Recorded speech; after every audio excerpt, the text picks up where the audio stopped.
Yes, we are live. Namaste. Good afternoon, everyone. On behalf of Ministry of Education Innovation Cell, AICTE, Department for Promotion of Industry and Internal Trade, Institution Innovation Council, Kapila, and IP India, we welcome you in our much-awaited session on important aspects to consider while preparing patent specification. This session is under our IP lecture series started on World IP Day on 26th April. When India is marching ahead to become an innovation and startup hub, to foster IP awareness and generation among innovators is much needed step. Very happy to say that under the leadership of Honorable Prime Minister, whole government ecosystem is systematically working on IP awareness, IP creation, IP ownership, and protection of IPR. This year, the number of domestic patent filing has surpassed the number of international patent filing during March 2022 for the first time in 11 years. Patent examination time has reduced to 23 months now from 72 months in December 2016.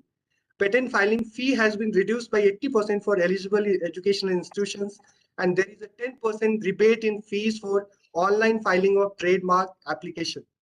Office of Controller General of Patents, Design and Trademarks, Ministry of Education Innovation Cell, AICTE, Department for Promotion of Industry and Internal Trade, Institution Innovation Council, and through dedicated initiatives like Kapila, whole government ecosystem is engaged in conducting awareness programs in schools, colleges, universities across India, including through Atal Tinkering Labs, to foster IP awareness and generation.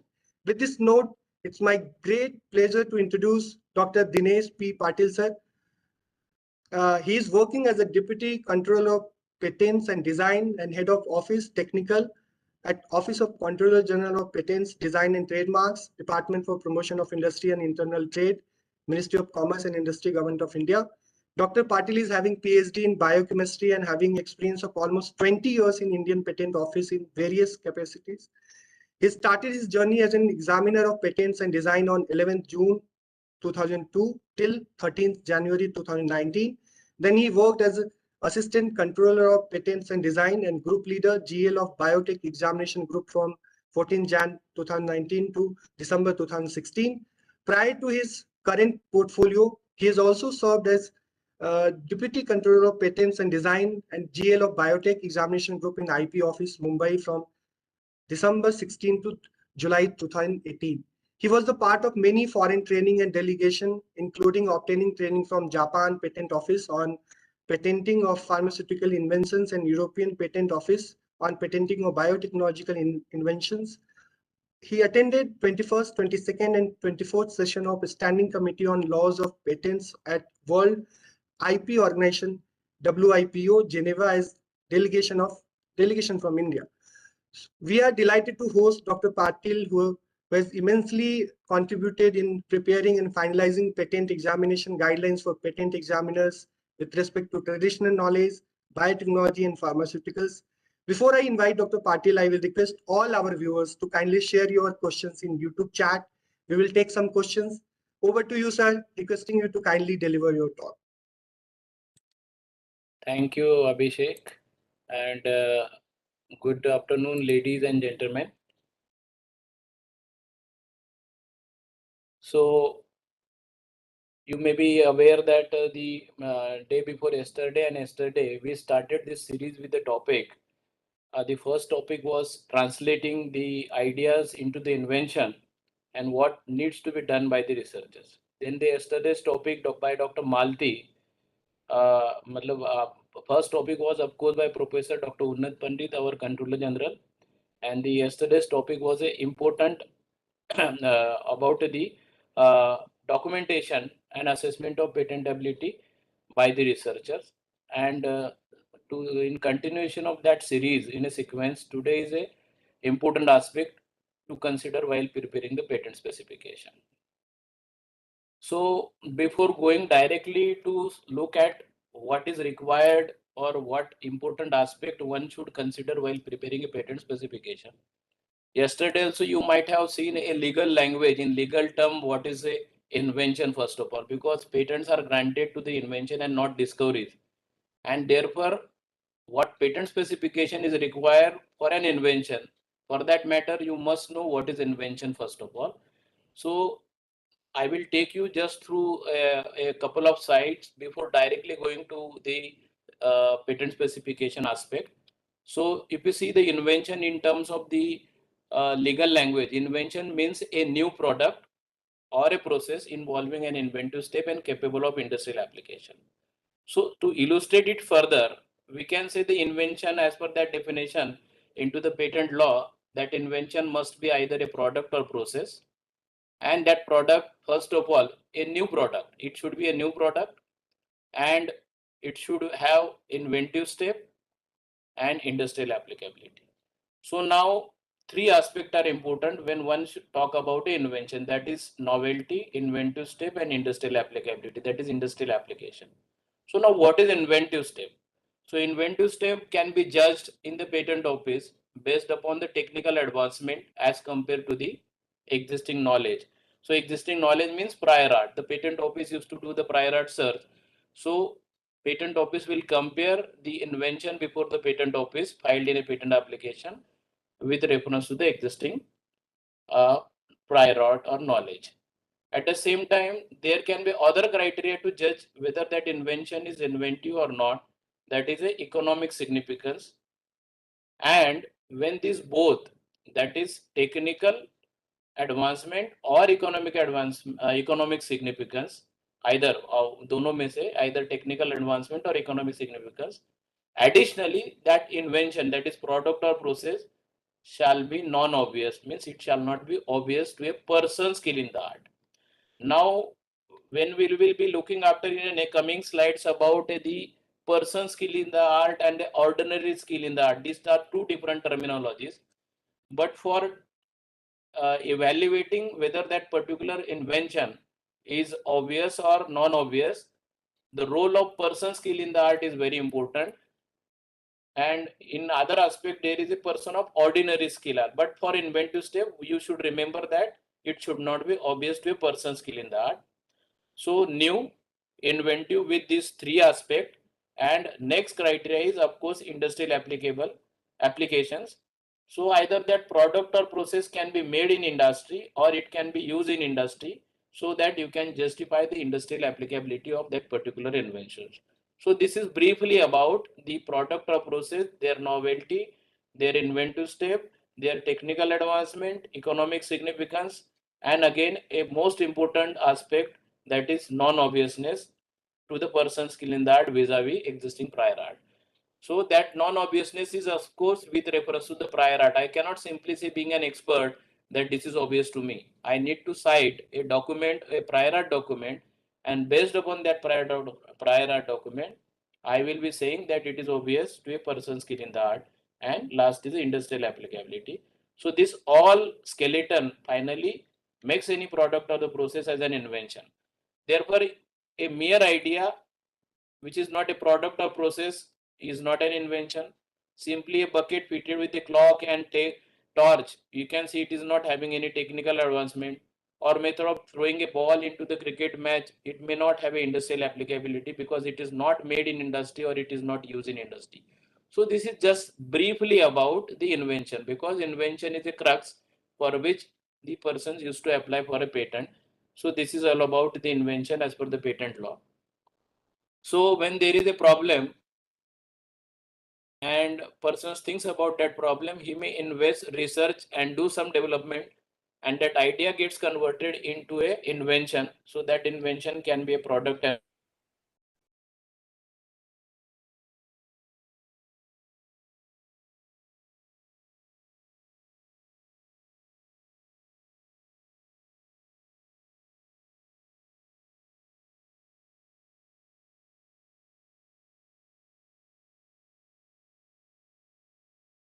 used by somebody, by stolen by the somebody.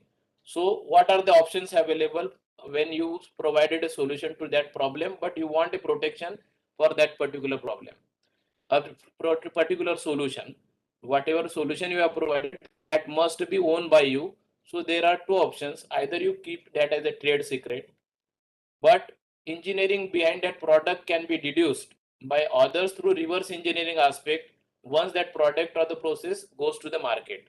And thereabout it will not be no more trade secret, because reverse engineering will get everything about that product, so that may not remain a trade secret, and therefore there will be no motivation for solving the problems into the society or into the scientific fraternity. So what other option is? So get a patent, and that patent provides you an exclusive monopoly right for 20 years with a condition to disclose that invention to the public. So very simple logic here. If somebody goes by this route, trade secret, it will be kept secret with that particular inventor or that particular owner of that particular invention. So you need not to have to disclose that to anybody, and it will remain you for generations after generation. But of course, as I said, there is a chance that somebody can reveal that product or the process by reverse engineering, and then that product or process may not be a trade secret in the future. But in case of patent, when you have been provided a exclusive right for a 20 years, the condition here is you have to disclose everything in a patent specification, so that that patented technology, after the expiry of that particular patent, which is granted for 20 years, will become free to the public. So very logical difference between this trade secret and patent. Trade secret, no disclosure to anybody. It will remain with the owner.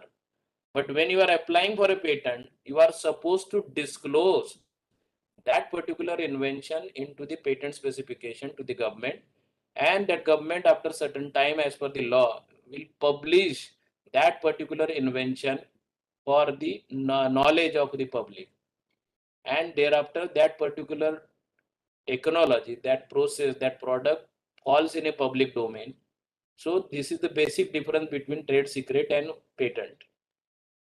So that was about invention. Then what is the difference between patent? So what is the briefly, I'm not going into the details of the whole entire patent procedure.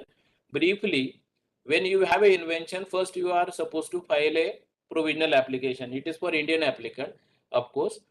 Then after the provisional specification, when you have started with some invention and it requires certain time to complete that technological part, because provisional specification mostly is a manner of it only describe the nature of invention, but manner of manufacturing or manner of producing that product, or manner in which that invention which you are disclosing in a provisional is not there into the provisional.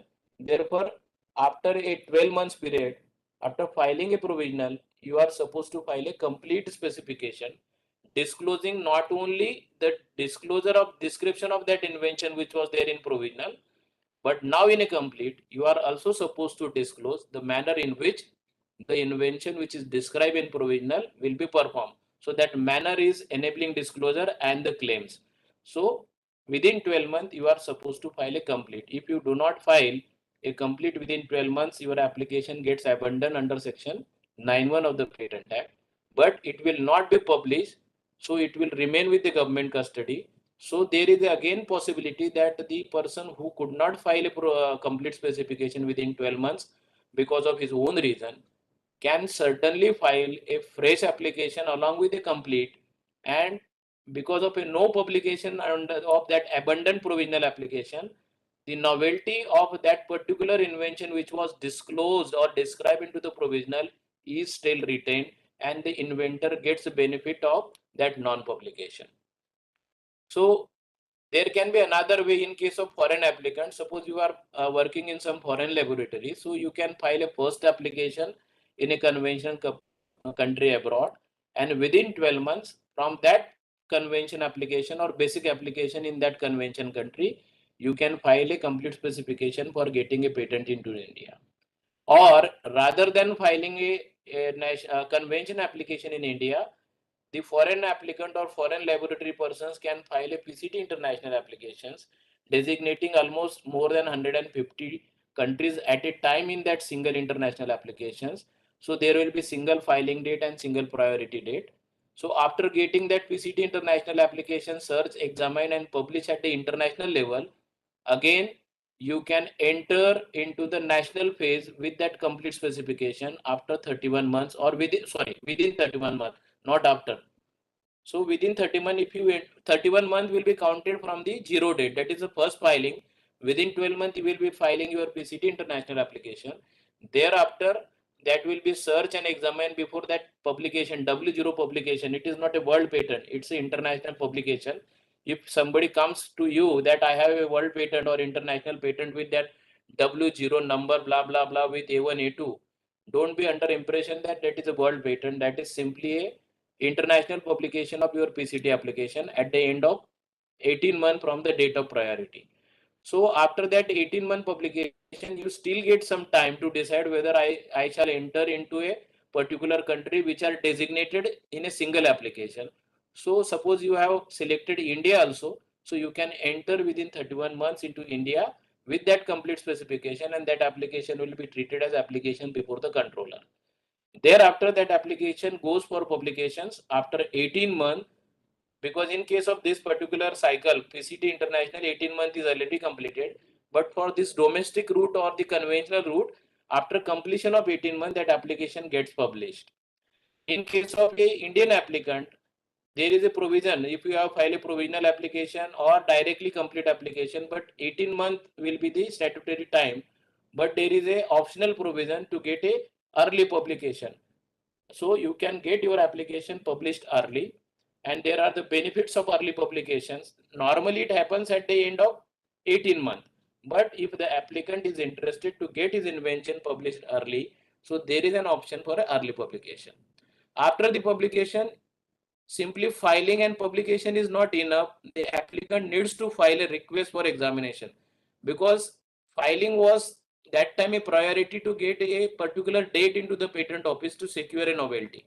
So you might have filed it, but later on after this publication, you may come to know that my invention is not worth to go for further. So you may withdraw that application by not filing a request for examination, and patent office will not do the examination because there is no request. So there will be no workload on the patent office. But if you make a request for examination, that application will be examined, and there is a issuance of a first examination report based on the patentability criteria provided into the patent law. One more option you must know, that there is a provision for a expedited examination for selected categories. If you are startup, if you are a women inventor and also applicant, if you are a MSME, if you are belonging to certain institutions owned by the government, so certain categories, or if your application is coming through PPH, patent prosecution route, you have an option to file a expedited examination, and within a month from that particular request for expedited examination reports get issued, because that is a separate queue. This is a normal request for examination. It has a certain time, it will take certain time because it will be taken in a queue. But in case of this expedited examination for selected categories notified into the patent rule, it will be immediately taken for examination, and after that reply by the applicant, it will be granted almost in a 1 year from the date of filing. In this expedited route, one can get a patent granted. So once you receive the examination report after normal request for examination or expedited, you need to file a reply to the examination report. And if you do not file a reply for examination report within this 6 months, or that period can be requested by paying the fee by 3 months, so 6 plus 3, so that application will be treated as withdrawn, abandoned by the applicant. So always keep in mind that you have to make a reply to the examination report, and if you do not make, so that application will be treated as abandoned and no patent will be granted. So always, if you are interested to get a patent, you need to file a reply for examination within a time to get a patent. And after that reply for examination, that application can be disposed. It will be either granted or rejected. Simply, there is one more step. If the reply of examination report is very persuasive, the patent will be directly granted. If that response still is not persuasive, requires certain more observations or more amendment before disposal, that is rejection or grant, there can be hearing also. So that I have not covered because it's a brief process. But if there are some outstanding issues between this reply for examination and disposal, that outstanding issues here will be settled by way of offering a hearing. And nowadays the patent office is conducting all the hearings through video conferencing. So this is briefly about a invention, then how that inventions can be secured either by trade secret or the patent, And if it is a patent, what is the procedure briefly in the patent office. So now let us go to our original topic, that is important aspect of patent specification. So there can be two kind of patent specification as we have seen into the procedural part, the provisional specification and a complete specification. So as I said in the beginning, that provisional specification is merely a description of the invention. Still you are working, how it will be performed, that is manner of working on that invention is under process. So you can skip the claims into the provisional. People used to file, but it is not mandatory that there shall be a claim into the provisional specification. So claims are not mandatory. Why claims I am stressing here, we will see in the next slide, because claims are very important aspect.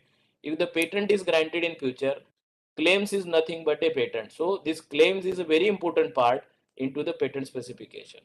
So sometime it may happen that when a idea comes into your mind and you have some description of inventions, you may file 2-3 provisional applications. But while actually working in a lab, practically working on that particular inventions, you may come up with a one technology based upon those 3-4 provisional applications you have filed. So there is a provision to make your cognate application. So you can combinedly file a single provisional, some complete after those couple of provisional applications. So you can cognate your 2, 3 or number of provisional into a single complete specification, and only one application will proceed further in the form of complete application. Sometime it may happen that you have directly file a complete because you were having a manner of working on that invention. But later on you came to know that no, that particular complete is not worth, or it has some lacuna or some problem as far as the manner of working on that invention is concerned. So there is a provision into the law that you can request to convert your that provisional in that complete as a provisional, and you can file within a 12 months from the date of filing of that complete a fresh complete specification. So earlier complete is treated that time as a provisional, and you get a time to file a fresh complete specification, which may be meaningful if you compare it with your earlier one. Also, it may happen that sometime you file a provisional specification, which is not so relevant to the invention, which is there now in a complete specification. And controller might have objected, now let's see your provisional and complete. The provisional is somewhat irrelevant with respect to the invention which is there into the complete. So controller will say, let me, you cannot claim a priority date from the date of provisional application, because what you have disclosed in a provisional is something different, and now what complete with all these working details and enabling disclosure is something else. So there is a provision in a patent law that you can cancel your that provisional, and your application will be post dated from the date of your provision complete specification. So this is about a provisional. Now, when there is a provisional, thereafter, as I said, you are supposed to file a complete specification. So complete specification is a very important document. In fact, a patent application form is merely a bibliographic information and declaration by the applicant. So when you think about a patent, you must have a complete specification or provisional specification. But when complete, so what is the requirement of a complete specification? How to prepare a complete specification? What are the important things you need to disclose into the provisional that are disclosed? If you see this bracket now, I have written in a square bracket S10. In case of provisional, S9 means patent law ka section 9. The section 9 talks about what is the provisional specification, and section 10 talks about the content of the complete specification. So law prescribes that the complete specification shall fully and particularly describe the invention. Here two words are there, full and particular. So every word which is prescribed by the law has a meaning. So we'll see later in later slide what it means by that fully and particularly. At the same time, the complete specification shall disclose the best method of performing the inventions to invention which is known to the applicant. Apart from full and particular disclosure, the best results or the best method of performing or best mode of performing that particular invention is also required to be disclosed by the applicant to enable or to establish his invention in a best way possible way. And finally, that complete specification shall end with a claim defining the scope of invention. So if we say provisional specification, claims are not mandatory, but when it is a complete, your complete specification, that is disclosure part with full and particular description based method, it shall ultimately end with a very meaningful claim which talks about the scope of the invention for which you are seeking the protection from the government. In very layman language, I can simply say this description part of the provisional specification, that is full particular disclosure or the best method, it is addressed to a someone who will try your invention. That is, it is addressed to a person skilled in the art who may be utilizing your invention during the term by getting license from you, or maybe after expiry of your patent, it will fall into the public domain. So your description is not addressed to the, in a layman language, of course, to the government. It is addressed to a person skilled in the art for transforming that technology into reality. Because patent specification is merely a description. When that technology needs to be worked out into the lab, so that particular description will be used by a person skilled in the art to try your invention, and that is why that is treated as addressed to a person skilled in the art. But this claim component that is defining the scope of protection you are claiming out of that patent is addressed to the government, that is controller. So by way of that claims or defined boundary of your invention, you are seeking through that claim the protection from the government, that I want this monopoly or this legal protection for this particular product or the process which is invention. So therefore the claim is that way addressed to the government, and claim is very important. You have to be very careful while drafting or preparing the claims, because ultimately the claim is nothing but a patent. Description is everything. It includes background, prior art, what were problems into the prior art, and what were objectives of your invention. Then what is the summary of invention, description of invention, detailed description, maybe examples, or in case of engineering aspect, drawing sheets. That is something, a overall embodiments or disclosure part to describe everything. But a claim is to seek a protection out of that disclosed invention into the description. So claim is very important, and that is prescribed into the law. Of course, if it is engineering, there will be drawings. Along with this particular specification, you need to have an abstract, so that the publication by the patent office will not publish everything. It will be published along with the abstract. And abstract, what should be the abstract, that is again defined into the law. We'll see what content abstract should have. At the same time, one should also consider this aspect. Section 10 also talks about a deposition details of biological material. In case of the inventions which are using the biological materials in biological sciences, so sometimes that biological material cannot be described into the words to satisfy the requirement of that full and particular description requirement. That time, simply a deposition of that biological material prior to filing a patent application in international depository authorities recognized under Budapest Treaty. So you need to provide that deposition number, that this number and that particular deposit is made in Falana and Falana depository institution. So that deposition details itself sometime can meet the requirement of full and particular disclosure of that particular biological invention, which more often is not possible to describe in terms of a words or in terms of paragraphs. So that deposition is also one of the most important requirement. At the same time, if you are using some biological material, maybe plant, animal, microorganisms, or some living entities, maybe microscopic in nature. So you need to disclose the source and geographical origin of those biological materials which you are using into your invention. So these are the strictly a legal requirement for provisional as well as complete. Now let's go for a claim.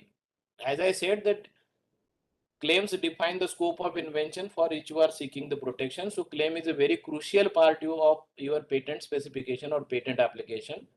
In my own interpretation, I can say invention is nothing but a claim, and ultimately those claims become your patent.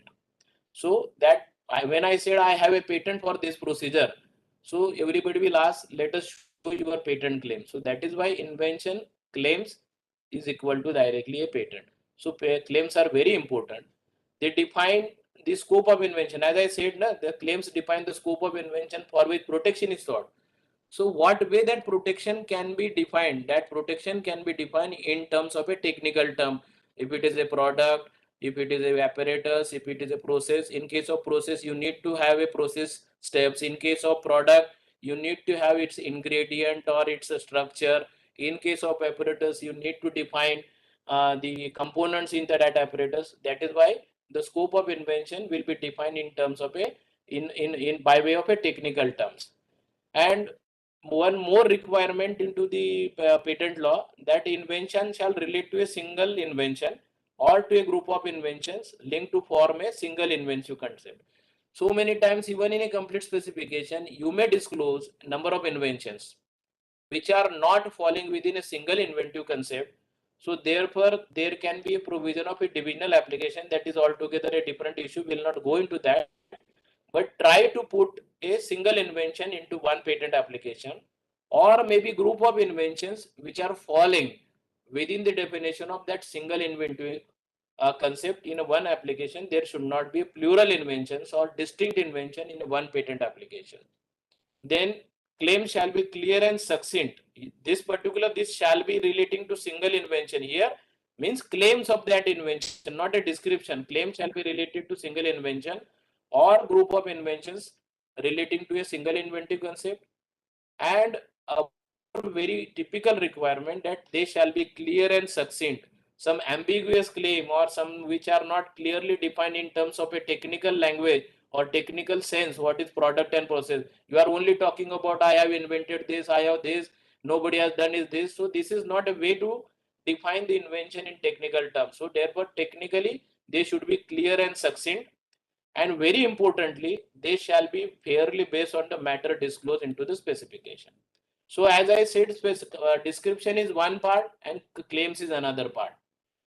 But now claims and descriptions are interconnected. You cannot claim something which is not disclosed, not described, not enabled into description, because there is a requirement. Your every claim shall be based on the matter as disclosed into your complete specification. So that is why this claim is very important part. And during the prosecution, each claim is very important. Even during infringement or during the revocation or opposition, each and every claim is taken into the consideration. And even after the grant, if the patent is granted, for enforcing your patent right, for getting benefit out of that patent, so claim is very important. So one should not take very casually while preparing a patent specification and into that a claims. Claims shall be very carefully drafted, because that is ultimately your patent. Then now that this earlier language which we covered in this slide is purely a legal requirement. Now in layman language or in popular language, what should be the content of the patent specification? So first content, of course, a title of inventions. It should be very sufficiently indicative of the subject matter of that invention, and should be brief, precise, and free from very fancy or ambiguous expressions. Very clear in terms. You can give a title, whether it is a product or the process, what for that product is that. Instead of giving some glossy or fancy word, it should be in very technical sense. Then abstract, as I said, abstract serve as an efficient tool for the purpose of searching for patent office as well as for the outside public. Suppose somebody is interested in some technology, so they will search on a free patent databases or paid databases searches, paid databases for getting a technology for their particular industry. So they will also search for this kind of a invention. And if your abstract is very efficiently drafted, the prospect there is a chance that somebody who has a venture capital can come to the inventor after getting this proper invention to him, and that proper invention can be retrieved by that particular investor only by searching onto the patent databases.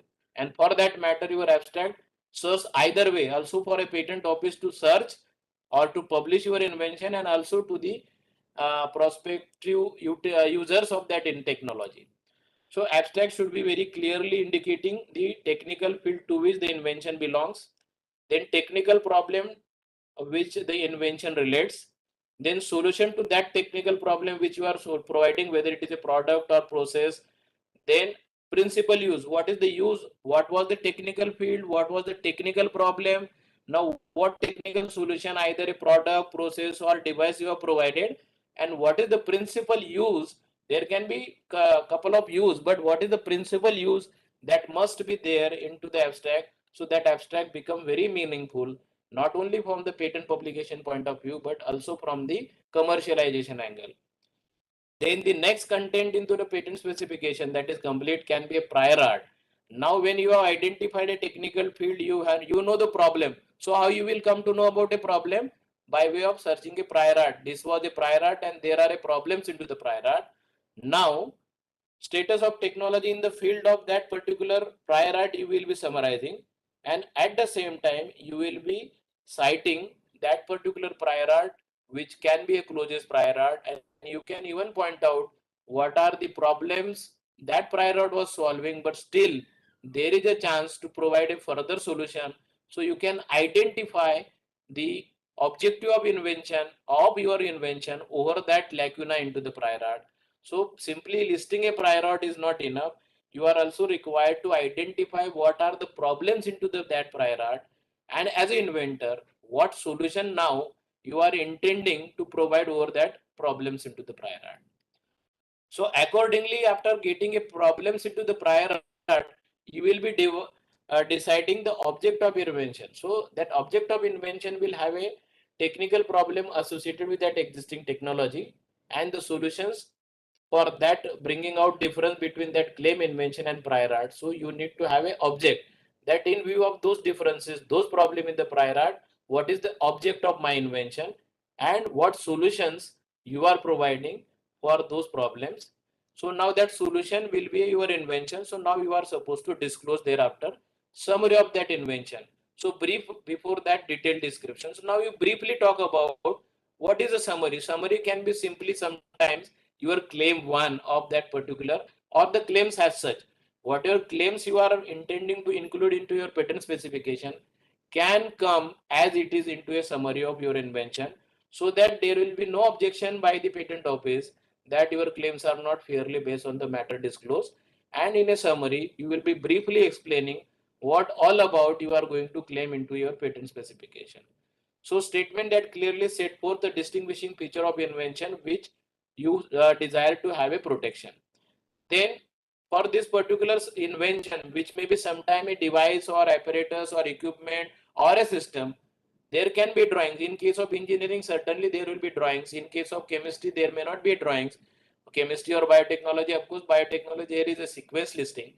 But in case of engineering inventions, if your invention is relating to that device or instrument kind of thing, certainly there can be a drawings, and that drawings, each drawing can be provided on a separate sheet, and how those drawing can be prepared, there is a prescription into the patent rule. So we'll not go into that detail, but brief description of that drawings is also added into your what is a clear drawing number 1, what is drawing number 2, what is drawing number 3. So you will be listing out in that summary of invention what my 13 or 14 or 15 or 13 drawings are talking about. So you have to give a brief summary of those drawings before disclosing your invention in details. So now detailed description, as I said, that full and particular disclosure of the invention and the best method of performing it is required into the detailed description. Sufficient detail so as to give a complete picture of the invention, which may include examples, drawings, and some prototype model. In case of this engineering, as I said, there can be a different views of your equipment or different angles or different prospective views of that device you are claiming. But in case of the non-engineering like chemistry, pharma, polymer, there may not be a drawings, but there can be the examples, method of testing, using, which is the best method or which is the best product, which is the best composition out of range you are claiming. So there can be a sufficient details by way of examples or by way of drawings, and that sufficient disclosure of invention.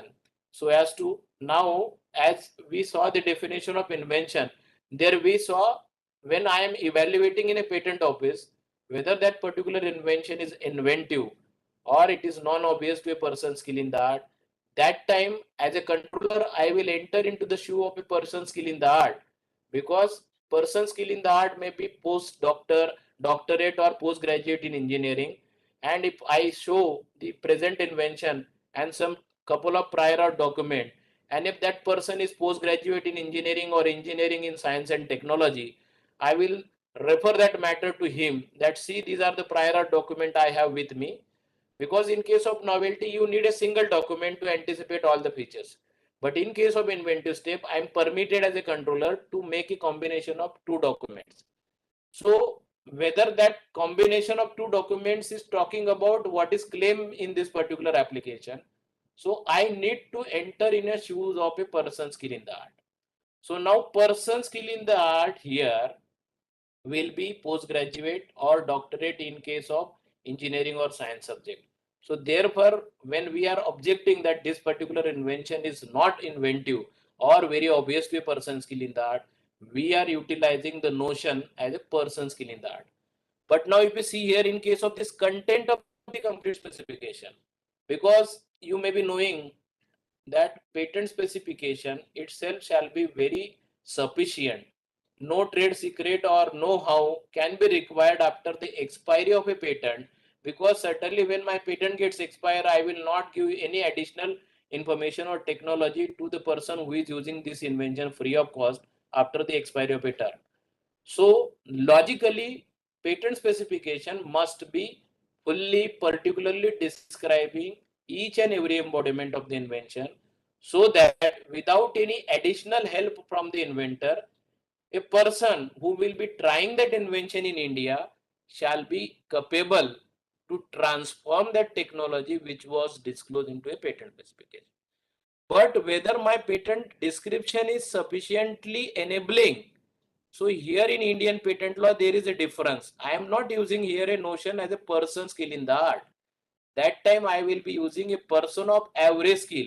So that time, suppose it is some mechanical, I will see ITIA or some polytechnic student. If he can by reading that patent specification, he should be able to replicate, to transform that invention into the reality. So there is a two difference in Indian. In foreign countries, there is a average skill in the art for inventive step as well as for deciding the sufficiency of disclosure into the patent specification. But our Indian law has typically maintained this, because logic is that technology shall be transformed into the reality in Indian industry. That is why in case of deciding whether that particular description is sufficient or not, the controller will see average skill or average knowledge person in India. So that time that person who will feel that whether that description is sufficient or not, who will judge that? So that level of education may be ITIA, may be diploma, or maybe graduate, not post graduation and doctorate. So you need, while filing, you are a researcher, so you need to take care. While establishing your inventive step, you will be thrown with the person skill in that. But when your specification will be examined or evaluated by the patent office, we will apply this criteria whether that description is sufficient to enable that technology by a person with average skill or average knowledge in India. So you should take care at the time of disclosing everything, because most of the time as a controller I have experience that applications come from a research organization or academics. They disclose very scanty information into the patent specification, and they have a 400 500 pages thesis, PhD thesis or MTech thesis with them. And when we say this is not disclosed into your patent specification and therefore this technology is not enabled, your claims are not supported, they say, I have my thesis, sir, it is everything disclosed into that. So that thesis is not a part of the patent specification, remember well.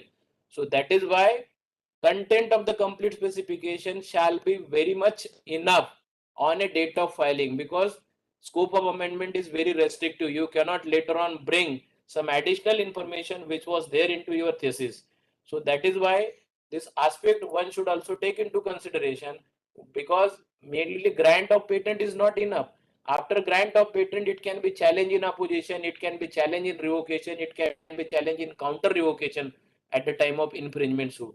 So that time your claims can be invalidated or your patent can be revoked if it is not sufficiently disclosing the things that is fully and particularly along with the best method, and that whole description is a enabling disclosure for a person having a average skill or average knowledge in India.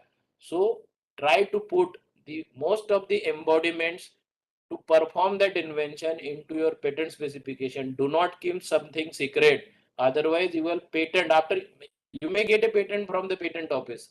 But when you will go for enforcement of your patent right that time, your patent can be invalidated or revoked because of this particular lack of sufficient disclosure into the specification. As we said, if it is relating to biotechnological or biological sciences, you need to deposit first before filing a patent application. When you have created a mutant, you devise some biological material in a laboratory, maybe by genetic engineering, maybe natural mutations, maybe by recombinations. So that particular recombinant variety is not available anywhere. It is only available with you. So that is why you need to deposit that particular biological material into IDA. IDA stand for International Depository Authorities that are notified under the Budapest Treaty, to which India is also a member. So, but the requirement is deposition must be prior to the date of filing in India. So before approaching the patent office, maybe with a provisional or complete, when you have mutant organism, we have created, designed some biological material, microorganism, bacteria, fungi, or virus, you need to deposit. And logic behind that, you cannot explain for this full and particular, you cannot satisfy sometime when you have created some biological material, maybe by some X-ray irradiation, you made some UV light, you put UV light and made some mutations into the gene of bacteria. Now you have created once. If you do repeatedly, you may not get the same mutations into the genome of that bacteria. So you as a scientist or the researchers may be knowing that reproducibility in biological system is not guaranteed. So once you got a good mutant, next time you may not get. So that is why whatever good mutant you have and for which you are claiming a patent protection, or you are using that mutant into the process or product, you need to deposit because that is uniquely available with you and not available anywhere. So you need to deposit, and after deposition you may sometime not able to describe fully particularly or best way, but or how it is prepared, because recombination or that mutations may not be described into the word. So to meet the requirement sufficiency of description, this Budapest Treaty is there into the picture. So you simply deposit and give that deposition number, date of deposition, and that depository institution name. That will meet the requirement of this sufficiency of disclosure. This is all about that, but always that deposition must be prior to the date of filing. Again, sometime you may not have some deposit material which can be deposited. You are using a natural or genetically engineered by someone else. So you are using some biological material. So you need to disclose the source and geographical of the biological material. And this particular requirement into the Patent Law Act is our obligation under Convention on Biological Diversity, that is called as CBD. And after that CBD, sui generis, we have a Biological Diversity Act, and there is a section 6 under the Biological Diversity Authority, which gives the permission when somebody is using some biological material obtained from India. So right now that's unamended section 6 is there. You can refer this Biological Diversity Act section 6, which mandates that applicant need to submit a prior approval from the NBA before getting a patent. But now very recently in December 2021, Government of India has notified the Biological Diversity Amendment Bill 2021, and that section 6 is now little bit simplified for Indian as well as foreign applicants. So this is just for your academic interest. Those who are interested will certainly look into what is current section 6 and what amendment government has proposed. Now that particular bill is given to the Joint Parliamentary Committee for report, but it is a academic or extra interest for your reference. We will not go into detail of those section 6 of the existing and proposed, but always keep in mind that you have to disclose the source and geographical origin of the biological material used. It is an obligation under the Convention on Biological Diversity. And further to this Convention on Biological Diversity, now India also signed a Nagoya Protocol which talks about access and benefit sharing. So even sometimes if you are using a biological material obtained from foreign country, it may not be from India, but in Nagoya Protocol somewhere you are required to produce to certain authorities in country whether that biological material is obtained authorizingly from that foreign country. This is something under that Nagoya Protocol. So you can also see what is that Nagoya Protocol subsequent to the Convention on Biological Diversity. In case of biotechnology or biology related inventions, reference to the relevant sequence IDs, because sometimes you may be claiming a polypeptide, polynucleotide, antibodies, monoclonal antibodies, polyclonal antibodies. So these all antibodies are again by that 80 GC of nucleotide or 20 standard amino acid sequence. So that cannot be explained in terms of this full and particular disclosure. So you will be reproducing that sequence listing, and at the same time whenever you are describing that invention, so which sequence ID of the 1000 sequence you are reproducing is relevant. So you have to identify a particular sequence ID within the bracket or near to that particular feature of the invention, if it is a process or the product. So sequence IDs of that particular biological protein or polypeptides or antibodies is also important. And as I said, while doing all these things, one need to take care that you are claiming a single invention or a group of inventions constituting a single invention concept. Let's say the example in case of biotechnology, suppose I am claiming a polypeptide. So certainly along with polypeptide, I can claim a polynucleotide which is encoding that polypeptide. Again, I will say what is the use of that polypeptide or polynucleotide. I will say a composition, medicinal composition comprising that polypeptide or polynucleotide. Again, I will be claiming a different compositions of that particular product.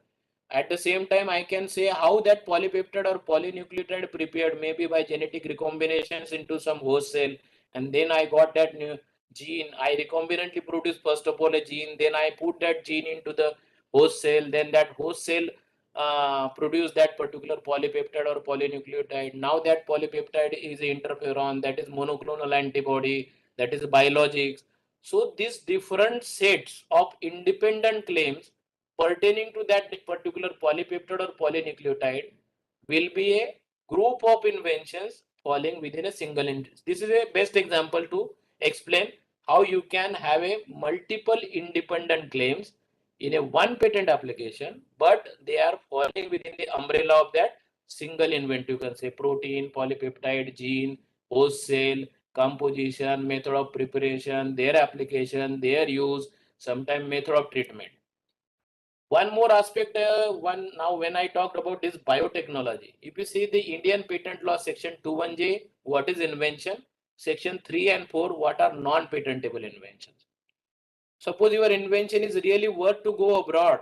Now there is a next lecture by Professor Ganguly. They will talking about how to judge the worthiness of your invention to file abroad. But suppose it is really worth to file abroad, you may be filing a single application, PCT international application, or maybe couple of conventional applications into a conventional countries of your interest where you find that there is a business for your invention. So for that matter, now different country have their own patent laws, and patents are granted as per their domestic patent laws. So if you are an Indian inventor, certain things like a method of treatment or use claim or Swiss claims, they are not allowable in Indian law because they are neither product or process when they are used, and if that method is a method of treatment, that section 3I of the patent law exclude that method of treatment is not allowable. But when you are filing a application in a foreign country, taking the priority of this Indian application, your own application, maybe a conventional or PCT international. So you can claim those method of treatment or use claims or some other inventions which are patentable in there. So while filing, at least your Indian application should also have the description as well as claims relating to those inventions which may not be patentable in India, but you may get a patent abroad. Like in US, you may get a patent for method of treatment as well as in Europe, you get Swiss type claims or a composition restricted with that particular use claim. So while preparing this description and a claim, you should also think globally because now in a global village concept, your invention sometimes may not be merely useful for India, it may be useful for hundreds of countries across the world, and you may require a patent protection for going to those countries.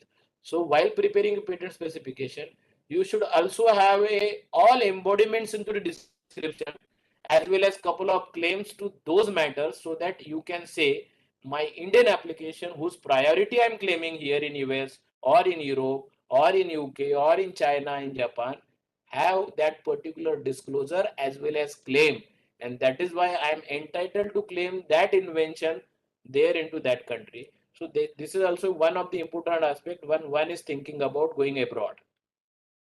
Now claims, the ultimate part which I said, the claims are very crucial, or we can say the most crucial part of the patent specifications, and claim is nothing but a patent. So in other language, very popular language, you can say the claims is a protective fence around the invention, which is defined by words and by phrases in the claims. And also claim defines the legal protection in technical terms. Now one more, just like when I said, when you are thinking about going abroad, what you should have into your patent specification, that all embodiments which may not be patentable in one country but they may be patentable in other. So you should include everything when you are thinking to go abroad. Similarly, when someone is thinking about a legal protection, so that legal protection can be, now suppose you are you people mostly used to publish a research papers, research articles. Always the academics or research institute preferring a paper publication. So I am also a PhD student once upon a time, and when we were publishing a paper before joining this patent office, so I know what is the emphasis into that particular research paper. We are writing some introduction, background, we are giving what materials and method, and under result and discussion, we are disclosing everything, we are discussing everything, and that result and discussion part of your research article or paper runs maybe in a 10 to 20 pages, and whereas the materials and method maybe a couple of paragraphs only, not pages. So what is the difference between that research paper and patent specification? In a very simple or layman language, I can say the claim here in patent specification, which is the most crucial part of your patent application, is their materials and method into your research article. And I know while publishing a research paper, we are not putting much emphasis onto that material and method parts. We are disclosing variety of results out of that material and method which we use for doing the experiments. We are describing all the results, but in a patent specification, that results and discussion part goes into a statement of invention, detailed description of invention, and the examples, best examples to disclose the best mode or best method. So that result and discussion part which was there into the patent research article is a part of the description into the patent specification. That is not a claim. So when you are converting in a lab your research paper into the patent specification, always keep in mind that you need to properly, in very techno-legal sense, you have to write that material and method part in the claims, because that material method is nothing but ultimately the claims. Because of this method or that method, you got that result and you are ultimately seeking a solution. You are providing a solution to the problem in the prior art. But by which method or which materials, that comes into the claim.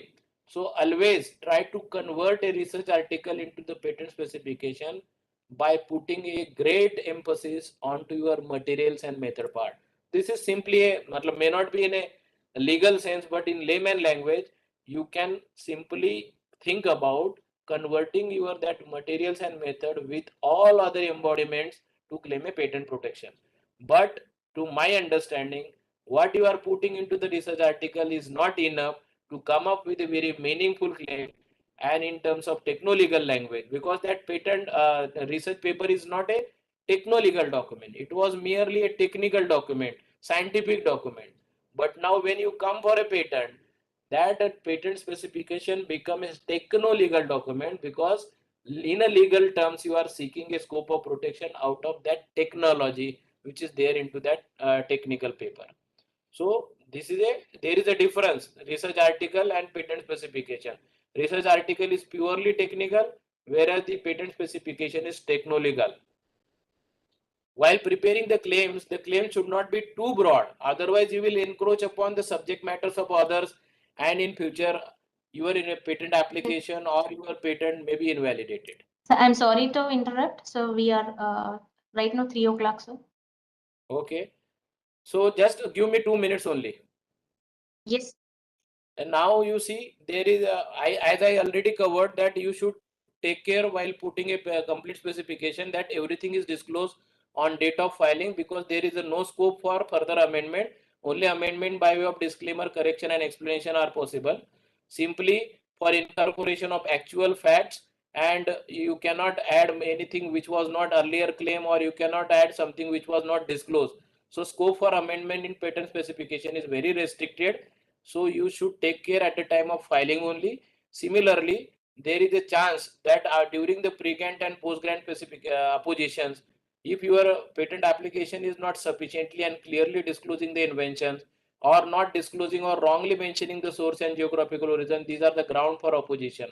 Similarly, once the opposition period is over, but you may go for enforcement of your patent right. So during that enforcement or revocation or counter revocation, if your patent specification is not disclosing all the aspects which are required, so these are briefly about the grounds on which your patent application or patent can be revoked. So mind well that patent specification shall be very completely, fully, particularly and meaningfully claim everything. Otherwise, even after the grant by the patent office by your submission, but during the enforcing your rights, it can be struck down. Granted patent can be revoked in opposition, or patent applications can be refused in a pre-grant.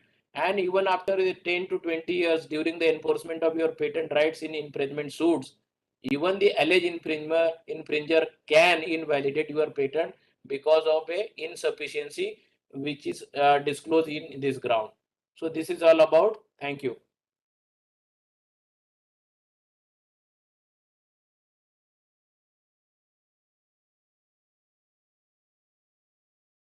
Abhishek.